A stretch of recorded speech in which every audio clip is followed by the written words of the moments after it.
नमस्कार, जय हिंद दोस्तों। स्वागत है आपके एक बार फिर से आपकी चैनल फार्मेसी पॉइंट में। तो आप सभी को पता है कि फार्माकोथेराप्यूटिक्स एक नया subject diploma pharmacy final year में इंट्रोड्यूस किया गया है और जो इसका पहला चैप्टर है वो है इंट्रोडक्शन, स्कोप एंड ऑब्जेक्टिव। तो पहले आपको फार्माकोलॉजी एंड टॉक्सिकोलॉजी पढ़ना होता था, लेकिन अभी आपको फार्माकोलॉजी पढ़ना होगा और जो दूसरा सब्जेक्ट है वो है फार्माकोथेराप्यूटिक्स। तो ये दोनों जो सब्जेक्ट है वो आपस में बहुत ही ज़्यादा मिलता जुलता है और अगर आप इन दोनों को रिलेट करके पढ़ेंगे तो आपको पढ़ने में बहुत ही ज़्यादा मज़ा आने वाला है।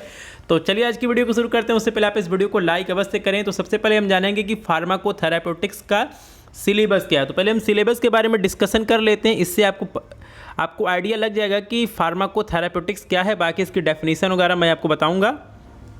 तो यहाँ से इसका सिलेबस देख लेते हैं। आप यहाँ पे देख सकते हैं फार्माकोथेराप्यूटिक्स। तो इसका स्कोप क्या है, कोर्स ऑब्जेक्टिव क्या है, कोर्स आउटकम क्या है। तो जो हमारा फार्माकोथेराप्यूटिक्स है इसके अंदर हम बेसिकली डिजीज के बारे में पढ़ते हैं, उनकी पैथोफिजियोलॉजी के बारे में पढ़ते हैं, इटियोपैथोजेनेसिस के बारे में पढ़ते हैं। तो देखिए जो इसका चैप्टर 1 दिया गया है वो दिया गया है फार्माकोथेराप्यूटिक्स। तो इसमें आपको इंट्रोडक्शन, स्कोप एंड ऑब्जेक्टिव के बारे में पढ़ना है। और जो इस चैप्टर में कुछ अलग टॉपिक है वो दिया है rational use of medicine, evidence based medicine, essential medicine list, standard treatment guidelines. तो इन सब टॉपिक्स को हम चैप्टर 1 में कवर करेंगे। इसके बाद का जो मैटर शुरू होता है वो बहुत इंपॉर्टेंट है। आप यहाँ पर देख सकते हैं डेफिनेशन इटियोपैथोजेनेसिस।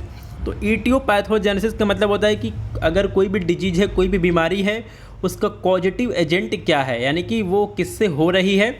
और इसमें दिया गया है clinical manifestation, non pharmacological and pharmacological management of disease associated with. तो आप यहाँ पे देख सकते हैं कार्डियोवैस्कुलर सिस्टम की जो भी डिजीज हैं, जैसे कि हाइपरटेंशन हो गया, एंजाइना हो गया, मायोकार्डियल इन्फेक्शन हो गया, हाइपरलिपिडीमिया हो गया, कंजेस्टिव हार्ट फेलियर हो गया, इनके बारे में हम डिस्कशन करेंगे कि इनके पॉजिटिव एजेंट क्या हैं और इनका सिम्टम्स क्या होता है, इनका ट्रीटमेंट कैसे किया जाता है और कौन सी इसमें मेडिसिन यूज की जाती हैं। तो चलिए इसमें हम आगे देखते हैं। रिस्पायरेटरी सिस्टम में आपको 2 डिजीज के बारे में पढ़ना है, जो कि है अस्थमा एंड सीओपीडी। तो सीओपीडी का मतलब क्या होता है, इसका मतलब होता है कोरोनरी ऑब्स्ट्रक्टिव पल्मोनरी डिजीज। तो यहाँ पे सीओपीडी हो गया। उसके बाद एंडोक्राइन सिस्टम में हमें डायबिटीज़ के बारे में पढ़ना है। थायराइड डिसऑर्डर में आपको हाइपो एंड हाइपर थायरोडिज्म के बारे में पढ़ना है। तो जहाँ पे हाइपो होता है उसका मतलब कम होता है और यहाँ पे हाइपर होता है उसका मतलब एक्सेस यानी कि ज़्यादा होता है। उसके बाद सेंट्रल नर्वस सिस्टम की बात की जाए तो इसमें हमें epilepsy, Parkinson disease, Alzheimer disease, stroke और माइग्रेन के बारे में पढ़ना है।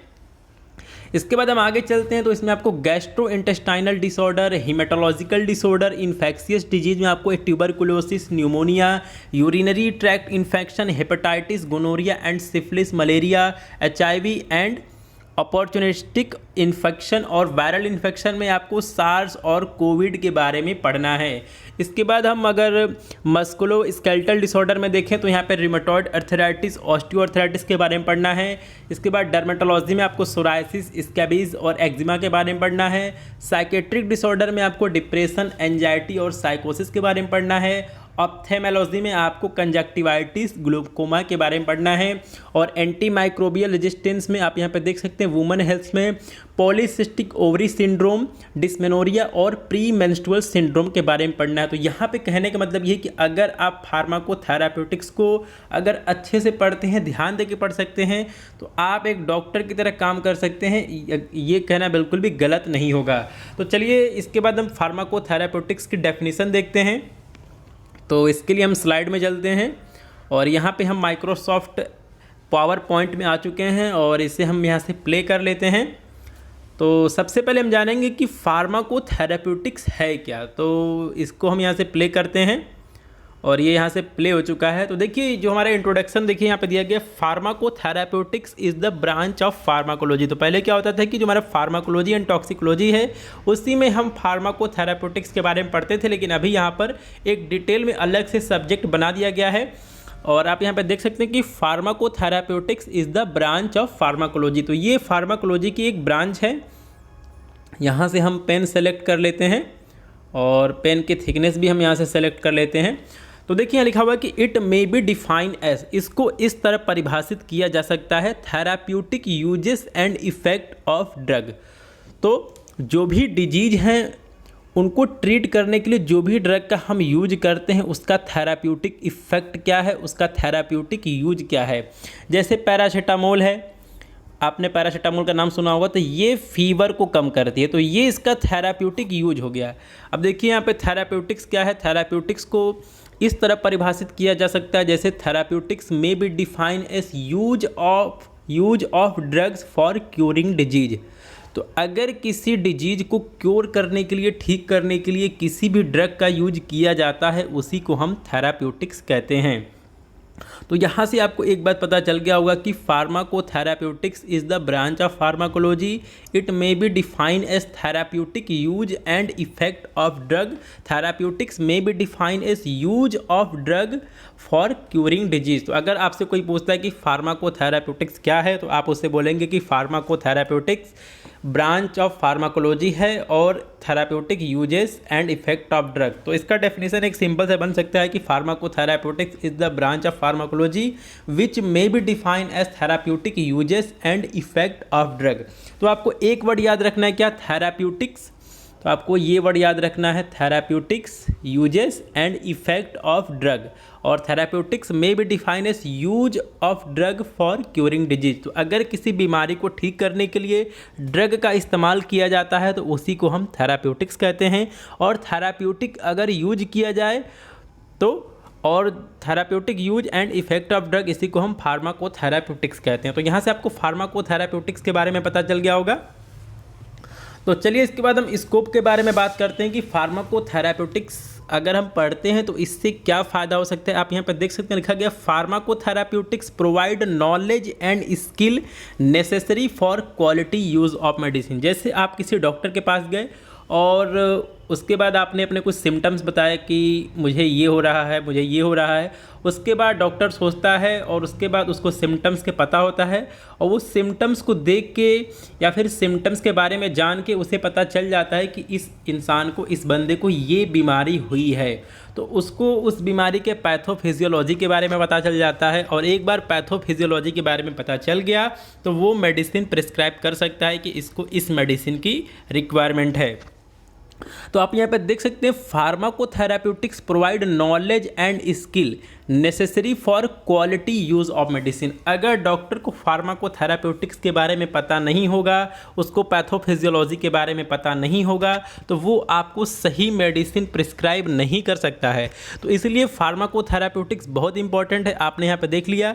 अब देखिए जो भी फार्माकोथेराप्यूटिक्स के अंदर चैप्टर दिए गए हैं वो क्या कवर करेंगे, वो आपको क्या बताएंगे। तो यहाँ पर लिखा गया कि chapters in pharmacotherapeutics cover pathophysiology and therapeutics of various disease. तो जो भी आप फार्माकोथेराप्यूटिक्स में चैप्टर पढ़ने वाले हैं वो आपको वेरियस डिजीज के पैथोफिजियोलॉजी एंड थेराप्यूटिक्स के बारे में बताएंगे। अब देखिए पैथोफिजियोलॉजी क्या होती है, तो अगर इसको हिंदी में कहा जाए तो इसको रोगाणु विज्ञान कहते हैं। तो मैं आपको बता देता हूँ पैथोफिजियोलॉजी क्या है। तो देखिए जो हमारा पैथोफिजियोलॉजी वर्ड है, जो हमारा पैथोफिजियोलॉजी वर्ड है, ये दो वर्ड से मिलके बना होता है। पहला है आपका पैथो और दूसरा है फिजियोलॉजी। तो जो हमारा पैथोफिजियोलॉजी है ये हमारा दो वर्ड से बना है। पहला है पैथो, तो यहाँ पे पैथो का मतलब होता है पैथोजन। पैथोजन क्या होते हैं? ऐसे पॉजिटिव एजेंट जो कि डिजीज कॉज करते हैं, बीमारी प्रोड्यूस करते हैं, उन्हें हम पैथोजन कहते हैं। और फिजियोलॉजी, फिजियोलॉजी का मतलब क्या होता है? कार्यात्मक। तो अगर आपने ह्यूमन एनाटॉमी एंड फिजियोलॉजी पढ़ा होगा तो जो भी हमारी बॉडी है वो कैसे फंक्शन करती है उसी को हम फिजियोलॉजी कहते हैं। तो यहाँ पे जो भी पैथोफिजियोलॉजी का मतलब क्या हो गया?